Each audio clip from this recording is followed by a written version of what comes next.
আবু সাইদের বাংলাদেশে কোনো ভেদাভেদ নেই বলে মন্তব্য করেছেন অন্তর্বর্তীকালীন সরকারের প্রধান উপদেষ্টা ড মুহাম্মদ ইউনূস। তিনি বলেন, এটা এক বাংলাদেশ, দুই বাংলাদেশ নয়। এটা আবু সাইদের বাংলাদেশ। এই আবু সাইদের বাংলাদেশে কোনো ভেদাভেদ নেই।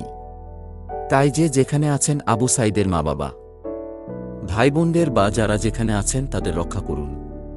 কোনো গোলযোগ করতে দেবেন না। শনিবার 10 আগস্ট বেলা 11টার দিকে রংপুরের পীরগঞ্জ উপজেলার জাফরপাড়া গ্রামে আবু সাইদের কবর জিয়ারত ও তার পরিবারের সদস্যদের সঙ্গে কথা বলা শেষে সাংবাদিকদের তিনি এসব কথা বলেন। ড মুহাম্মদ ইউনূস বলেন, আবু সাইদ এখন ঘরে ঘরে। প্রত্যেক ঘরে আবু সাইদ। জাতিধর্ম নির্বিশেষে সবারই সন্তান।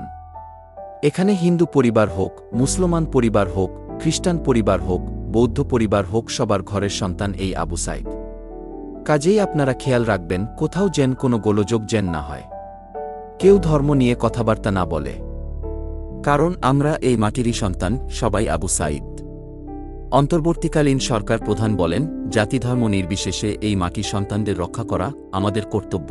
আমরা যেন এটা নিশ্চিত করি আবু সাইদ যেমন দাঁড়িয়েছে আমাদেরকেও সেভাবে দাঁড়াতে হবে।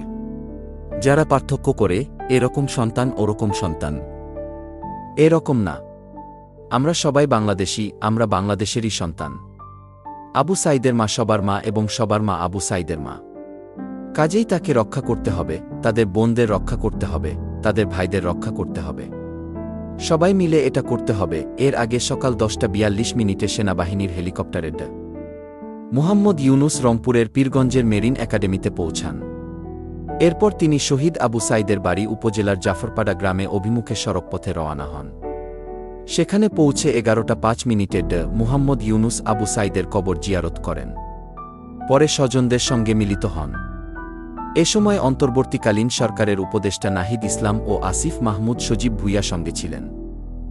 এছাড়াও রংপুরের বিভাগীয় কমিশনার জাকির হোসেন, জেলা প্রশাসক মোবাশ্বের হাসান সহ জেলা ও উপজেলার প্রশাসনের ঊর্ধ্বতন কর্মকর্তারা উপস্থিত ছিলেন।